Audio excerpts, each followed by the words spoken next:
Bonjour les enfants, donc aujourd'hui une nouvelle leçon de grammaire. Le titre c'est les différents groupes dans la phrase. Donc j'ai écrit une phrase au tableau. Les élèves confinés découvrent une nouvelle leçon de grammaire. Alors tout d'abord on va souligner chaque mot et indiquer donc la nature de ces mots. Ça vous savez le faire maintenant. Donc je souligne les mots, voilà, les uns à la suite des autres, et puis on va indiquer ce qu'ils sont. Alors évidemment, le feutre ne fonctionne pas bien, on va faire au mieux. Alors, les est un déterminant, ça vous le savez, et plus précisément, un article défini. Voilà. Élève, c'est un nom.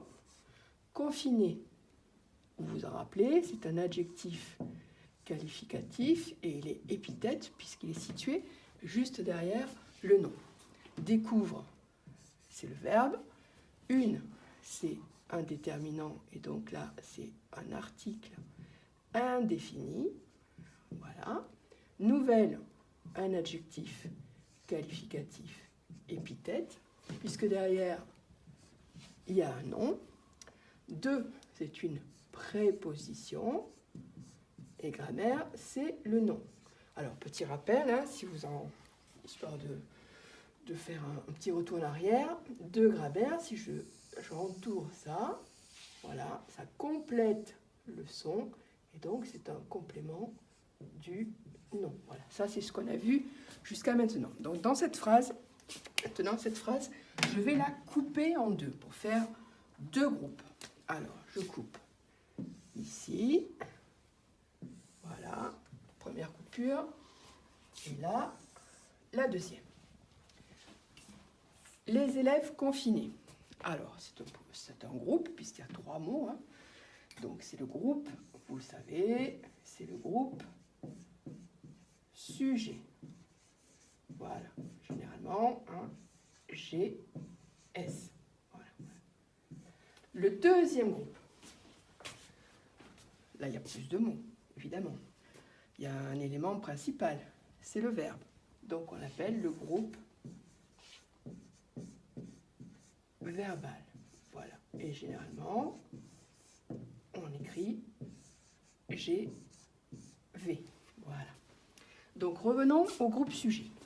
Là, il est constitué de trois mots. Mais il peut y en avoir plus, comme il peut y en avoir moins. Alors, au départ, donc, on peut faire le groupe sujet, un groupe sujet tout simple, uniquement avec un déterminant et un nom. Donc, je peux avoir les élèves. Alors là, on n'y voit rien, donc j'en reprends l'autre.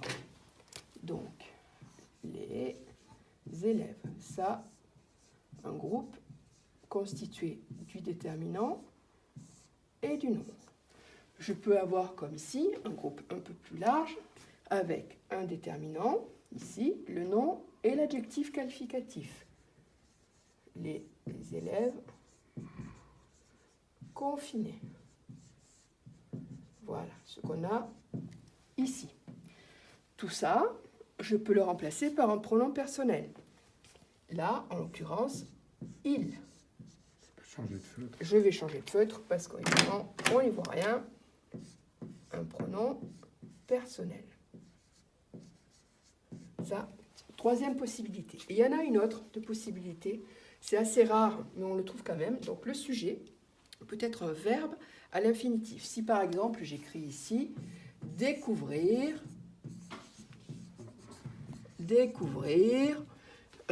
est passionnant, on va dire ça comme ça.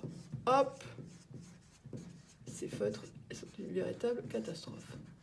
Donc, découvrir, là, c'est le groupe sujet. C'est un verbe à l'infinitif. Donc, trois possibilités. Un déterminant, un nom. Un déterminant, un nom, un adjectif qualificatif, mais j'aurais pu écrire un complément de nom. Par exemple, les élèves confinés du CM2B, hein, j'aurais pu rajouter du CM2B. Voilà, je peux mettre tout un tas de précisions derrière. Un pronom personnel, là en l'occurrence il, et puis ça peut être aussi un verbe, donc à l'infinitif. Ça, c'est le groupe sujet. Le groupe verbal. Dans le groupe verbal, l'élément le plus important, c'est le verbe. Et derrière le verbe, voilà, il y a ce qu'on appelle un complément essentiel. Un complément essentiel est un complément qui se trouve derrière le verbe. C'est obligatoire. On l'appelle aussi complément du verbe. Dans certains manuels aussi, il a un autre nom. On verra ça plus tard. Donc, complément, ce qu'on a ici. Hop, hop. On ne voit plus rien. Voilà, en bleu là, voilà.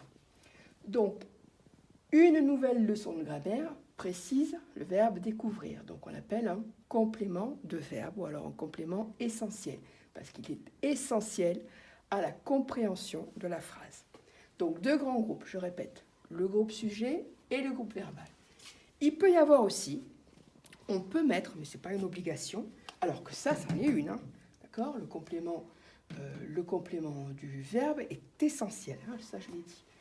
On peut rajouter un autre complément qu'on appelle un complément de phrase. Alors, ce complément de phrase, je peux le mettre n'importe où dans la phrase.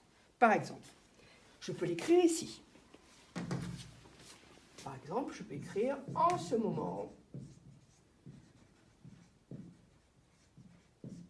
virgule, les élèves confinés découvrent une nouvelle leçon de grammaire. » Je peux écrire aussi, si je l'enlève là, imaginons voilà, que je ne l'ai pas écrit, je peux écrire ici « Les élèves confinés découvrent en ce moment, je vais l'écrire là, les élèves confinés découvrent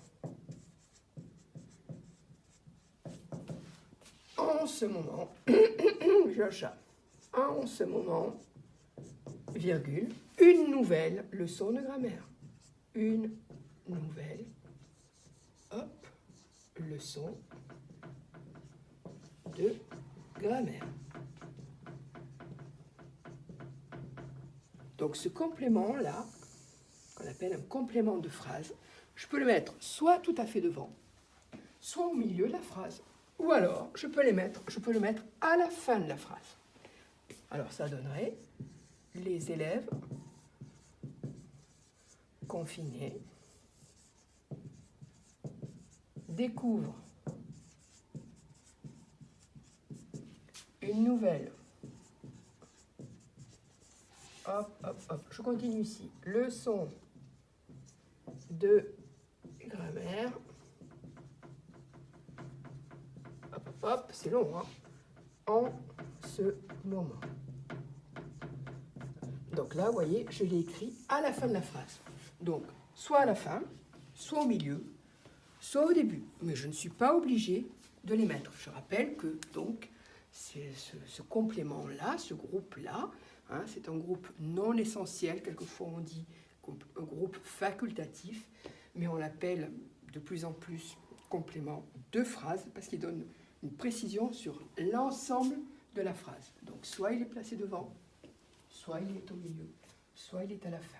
Voilà, donc je répète, deux éléments, deux groupes principaux dans la phrase, le groupe sujet et ensuite le groupe verbal avec l'élément le plus important, le verbe. Et le verbe est souvent suivi par des mots, voilà, qui apportent une précision sur le verbe et qu'on appelle des compléments de verbe. Voilà pour la leçon. Hein. Vous l'avez ici, là, avec la suite là. Voilà, donc ça, il faudra le coller dans votre cahier de leçon. Et, je vous l'avais dit, je vous l'avais précisé dans le petit mot, vous avez ici une feuille d'exercice. Il faudra faire donc les exercices sur la feuille avec différentes couleurs. Vous le verrez, ce n'est pas la peine de recopier les phrases. Voilà, c'est fini pour aujourd'hui. Et j'espère donc que vous avez compris et je vous souhaite de passer une bonne journée. Au revoir les enfants.